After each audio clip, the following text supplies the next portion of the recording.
On dit souvent que les chrétiens et les musulmans n'ont pas grand-chose en commun. En tout cas, ce qu'ils ont en commun cette année, c'est le début du carême pour les chrétiens et le début du ramadan pour les musulmans qui vont tomber pratiquement le même jour.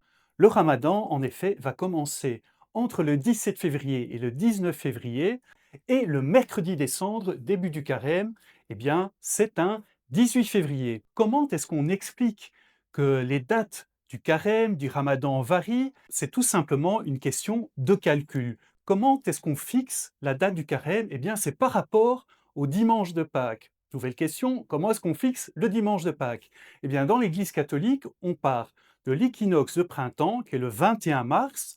On regarde quand est la première lune après le 21 mars. Quel est le premier dimanche après la première lune? Eh bien, ce premier dimanche après la première lune, ce sera le jour de Pâques. Pour fixer la date du carême, c'est très simple, on remonte de 40 jours, période du carême, de jeûne, plus les 6 jours qui sont les 6 dimanches où on ne fait pas pénitence, ce qui fait qu'on tombe donc un mercredi des cendres. Alors pour le ramadan, là, il s'agit d'observer la lune. En fait, dans le calendrier islamique, le ramadan est le 9e mois. Mais en islam, on calcule les mois en fonction du cycle de la lune et pas du soleil. Donc on va observer le moment où le premier quartier de lune apparaît. C'est le lendemain que commence officiellement le ramadan. Alors pour le reste, est-ce qu'il y a d'autres points communs, à part ces deux dates, entre le carême et le ramadan? Alors on peut dire que ces deux périodes sacrées ont pour but, d'une part, de se convertir, de se tourner vers Dieu, d'avancer dans la vie spirituelle, que ce soit pour les chrétiens comme les musulmans. Il y a aussi un autre point commun important qui sont les pratiques.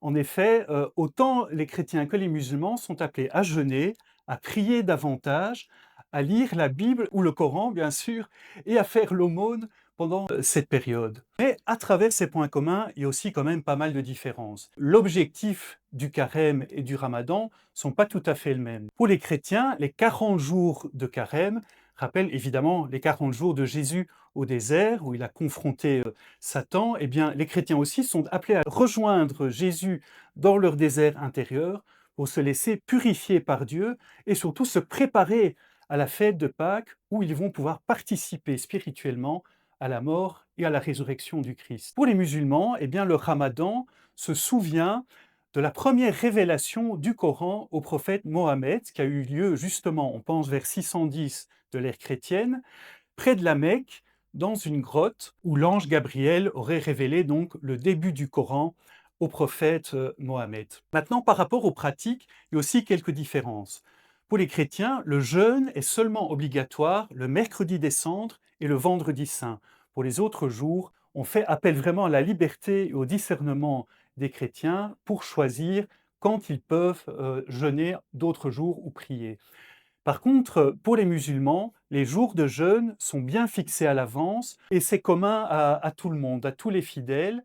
Pendant le ramadan, on jeûne entre le lever et le coucher du soleil et on jeûne intégralement pendant cette période-là. Les prières aussi sont bien déterminées à l'avance. En conclusion, on pourrait dire peut-être que la principale différence entre le ramadan et le carême se trouve dans le rapport à Dieu que les fidèles sont appelés à entretenir. Pour les musulmans, il s'agit, pendant le ramadan, de prendre conscience de la transcendance de Dieu qui est au-delà de tout et pour les fidèles de grandir dans la soumission à la volonté de Dieu. Pour les chrétiens, Dieu est aussi absolument transcendant, mais il s'est fait proche des êtres humains au point de vouloir faire d'eux ses enfants. Donc pendant le carême et plus généralement dans la vie spirituelle, les chrétiens sont appelés à être unis à Dieu qui s'est abaissé jusqu'à eux pour les diviniser, comme le dit saint Irénée.